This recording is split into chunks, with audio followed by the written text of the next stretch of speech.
Isuzu MU-X electronic power seat problem. So basic sharing lang muna tayo ngayon. So ito yung unit at tingnan natin. Ayan, so may forward naman siya, pero dito tayo sa backward, ayan, wala. So pag ganito, so dito naman tayo sa decline, okay naman siya. Saka up, meron din. So pagka ganito kasi yung problema, mahirap to i-drive pag lalo na yung tuhod mo ay aabot na sa manibela. Kaya tanggalin na natin to. So ganito lang naman pagtanggal, sikwatin nyo lang dyan side na yan. Ayan, so dito rin sa kabila, sikwatin nyo din dito hanggang sa pumitik siya, hanggang sa mahulog. Ayun, so kita natin na nahulog nga talaga. So ibalik lang natin. So bibitawan ko muna yung cellphone at fast forward tayo dahil mahirap talaga mag video pag may hawak ang cellphone. So ganito lang naman pagtanggal, sikwatin nyo lang siya. Kasi parang may mga torque screw siya dyan. Ayan o. So kukunin ko muna to at tingnan natin yung supply kung may positive at saka negative. So ito na, dapat itong malaki na kulay pula ay positive. Ayan, so kita natin na umilaw yung red. At dito naman sa tabi, ayan, negative.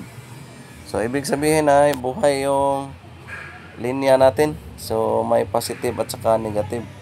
So yung ibang terminal ay huwag nyo nang pansinin yan dahil yun yung mga switch pag gusto mong mag forward saka backward. So dahil okay na, tanggalin natin to at ito yung suspect natin. Ito na siya ngayon, natanggal na natin. So may mga kontakto dito sa loob. So bubuksan natin yan at linisin lang natin. So itong mga bulitas ay ayan o, ilagay nila sa pwesto, may mga butas naman yan. So linisan ko muna to. So ang pagbukas nito ay sikwatin nyo lang to. Ito. Yan, kabilaan, natanggal nyo na yan. So ngayon ay natanggal natin, kita natin na may mga itim na. So yan yung lilinisan natin. So pati rin itong contact. So ang ginamit ko na panglinis dito ay yung RC1 or contact cleaner. So depende na yan sa available ninyo. At saka liha para malinisan yun ng husto. So ingat din sa mga spring nito, dapat hindi yan mawala at ibalik nyo talaga kung ano yung forma niya. So pati rin itong mga switch na to ay lilinisan din natin para hindi na pabalik-balik yung customer. Pagkatapos nating malinisan ay dito na tayo, mag-assemble na tayo. So ilagay nyo lang sa pwesto kung ano yung pwesto niya. Pagtanggal ninyo ay ganoon din pagbalik. So nung una ko ang binuksan to ay medyo nahirapan ako, pero pang-apat ko na repair to kaya medyo kabisado ko na tong gawin. Pero kung first time ka ay dapat ay tingnan mo talaga kung ano yung mga pwesto niya para hindi kayo mahirapan. Dahil may mga bulitas pa kasi ito kaya medyo mahirap talaga siyang gawin. Pero kung maliksi naman yung kamay mo at gusto mo talagang mag do it yourself ay kayang-kaya tong gawin kahit sino. So yan, so nasa ibabaw yung bulitas. At saka patatamaan mo yan sa spring. So sa switch para siya kasi yung mag running to forward at saka backward.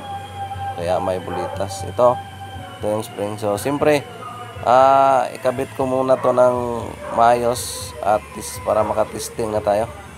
So ito na, after nating may linisan, try muna natin tong ikabit kung gagana na ba. So ito tayo.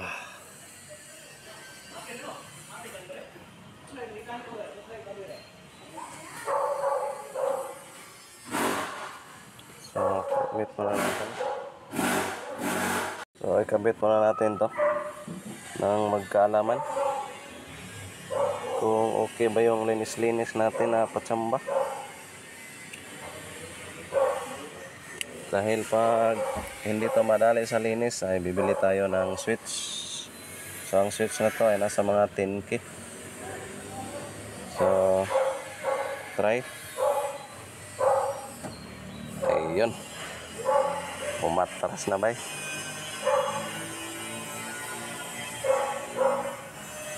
Ayan, nag-move siya. Forward. So okay naman yung forward dito. So yung backward lang. Backward.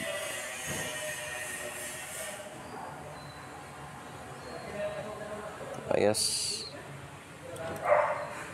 Decline.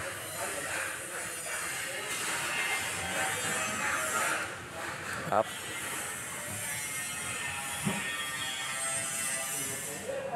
Down. Up. Down. Forward. Backward.